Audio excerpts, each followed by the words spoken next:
Let's see if we can run some exercises and test our ability so far before we go further into more rules and more advice.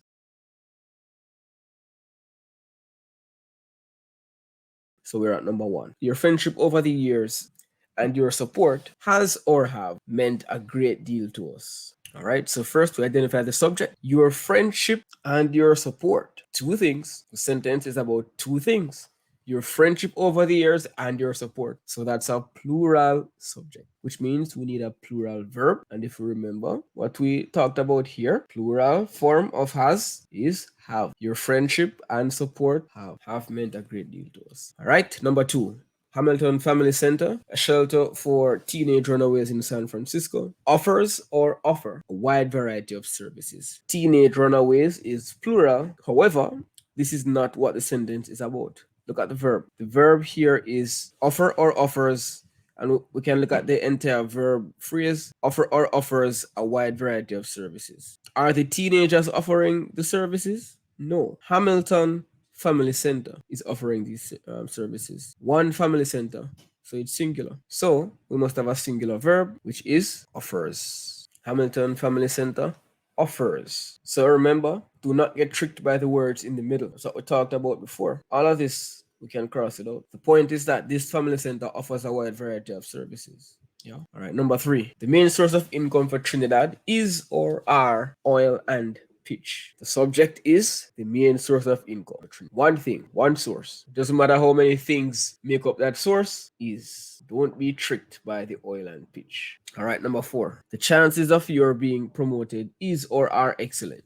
Chances, plural, plural verb, are. The chances are, or the odds are. Next up, I like this one. There was or were a Pokemon card stuck to the refrigerator. I'm not sure why this one is here. It's not tricky at all. Obviously, it's just one Pokemon card, right? All right, number 6. And this one is a little tricky. We're going to go over some rules about this after we look at it. Number 6. Neither the professor nor his assistants was or were able to solve the mystery of the eerie glow in the laboratory. All right. So when we have neither, it's a little tricky when we have neither, but we typically work with the subject that is closer to the verb when we have neither. So even though professor is singular, because assistants is closer to the verb, we're going to work with the plurality of assistants. Were neither. So if neither A nor B, if B is plural, plural verb. If B is singular, singular. Yeah, that's a tricky one. A tricky one, but this is the general standard. 7. Many hours at the driving range has or have led us to design golf balls with GPS locators in them. Many hours, plural, not 1 hour, many hours. So many hours have led us. Many hours have led us. 1 hour has led us, but many hours have led us. All right, number 8, we're almost at the end. Discovered in the soil of our city garden was or were a button dating from the Civil War, dating from the turn of the century. Number 8. This one is pretty easy. We have a singular subject here, so we need a singular verb. Easy. All right. Number 9. Every year during the Midsummer Festival, the smoke of village bonfires fills or fill the sky. The smoke, this is additional information, fills. The smoke fills. Tricky one, tricky one, tricky one, tricky one. Yeah. The smoke of village bonfires is still just the smoke. Tricky. All right, 10. The story performers was or were surrounded by the children and adults, eager to see magical tales. Story performers were. Easy one. Yeah, but hopefully we're getting used to the trickiness of subject verb agreement, and we're seeing what kinds of sentences we find difficult, what kinds of subjects, what kinds of verbs might be a little bit tougher. All right, we're gonna press on. We have some more questions to work. Now for this exercise, we're gonna be doing some fixing, some editing. So the instructions here: edit the following sentences to eliminate problems with subject verb agreement, and write the edited sentence. If a sentence is correct, write correct.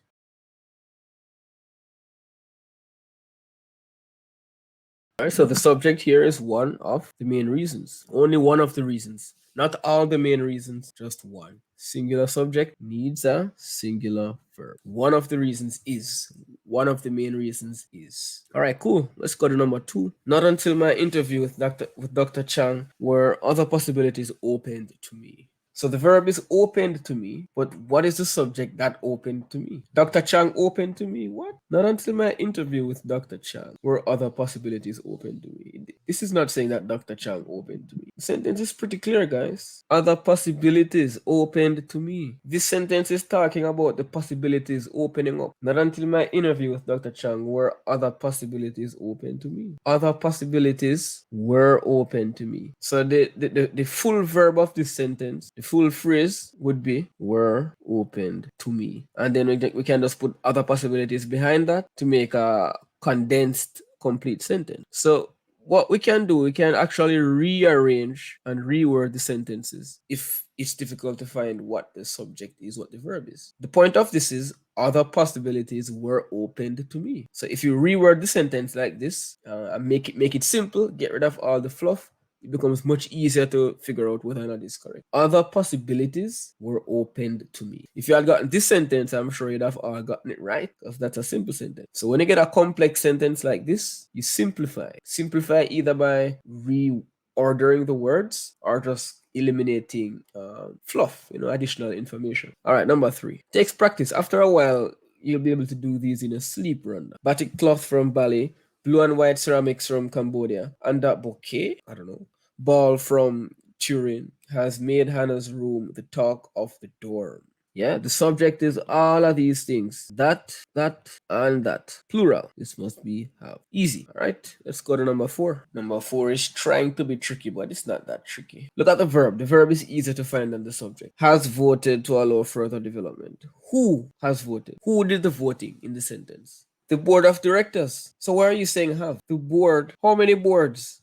Only one board. We don't care the board of what. That's extra information. The board has voted. That is all we need. We don't need anything else from this sentence. This sentence can be reduced to the board has voted. It's a matter of simplifying the sentence, guys. Simplify the sentence to its core. Get rid of all of the fluff. Get the sentence down. Trim it down as much as possible. The board has voted. Somebody could ask, what board? Then they can give additional information. The board of directors. Then they can ask, what did they vote for? Then they can add to allow further development. Then they can ask, in what context did they vote? Then they can add, ignoring the wishes. But the point is, the board has voted. That's what the sentence is saying. Let's look at it again. I think, come on, we should be beyond this mistake. No, it's easy. The board of directors. That's a subject. But guess what? We can simplify the subject to just the board. We don't care about this because this person here, this group here, whatever this is, isn't doing anything. The board has voted. Yeah. The board of directors, that one board, how many boards? One board has voted. Whether or not they were ignoring the wishes doesn't change the subject or the verb. All right, let's go to 5. Measles is a contagious childhood disease. The measles is only one disease, even though it ends with S. Measles is. So this is acceptable as stands. Now I'm going to give you a little piece of advice. When you come upon a verb, when you come upon a subject, and you're not sure whether or not the subject is singular or plural, but you know what the subject is, rename the subject to its how would I put it? To its common noun. For example, you know that measles is a disease. We know this. So just reword the subject and say the disease and read the sentence from there. It's easy. The disease is. You would never say the disease are, right? So find ways to simplify the sentence. That's really the key. If you learn one thing from this lesson, when you find a difficult sentence, simplify it. Swap out words, switch around words. Don't change the meaning, but simplify it. The presence of certain bacteria in our bodies are one of the factors that determines our overall health. What is the subject of the sentence? Tell me the subject of this sentence. If you can answer that question, then I know you know what you're doing. Oh boy, what are you guys talking about? Yo, y'all starting to stress me out. Randa says bodies and Daryl says bacteria. What are you talking about? What are you talking about? Are one of the factors that determines our overall health. This is the verb. What is one of the factors that determines the overall health? Is it just the bacteria? Is it the bodies? No, it is the presence of certain bacteria. Not just the bacteria, but the fact that the bacteria are there. So Robin Hood, you're on the money. The presence of the bacteria.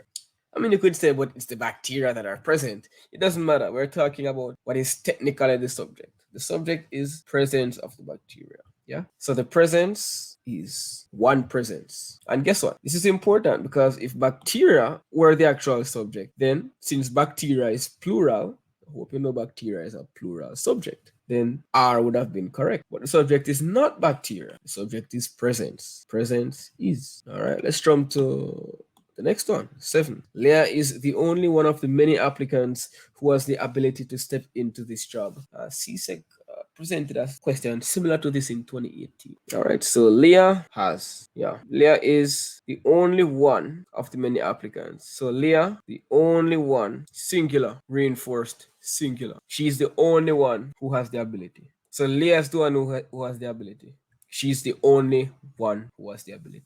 All right, that one wasn't too bad. Number 8. Neither the explorer nor his companions was ever seen again. Remember the little rule I taught you guys for either or neither? Just apply that there. Change was to were. Yeah, so when we're working with neither, we're gonna consider the verb, the subject that is closest to the verb.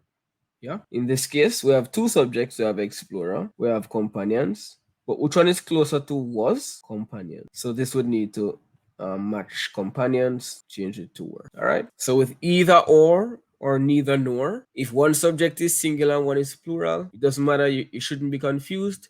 Work with the subject closer to the verb. So imagine if the sentence were in reverse. If we say neither the companions nor the explorer, then we would say was ever seen again. Yeah. All right. Nice. Nicely done. Good job, guys.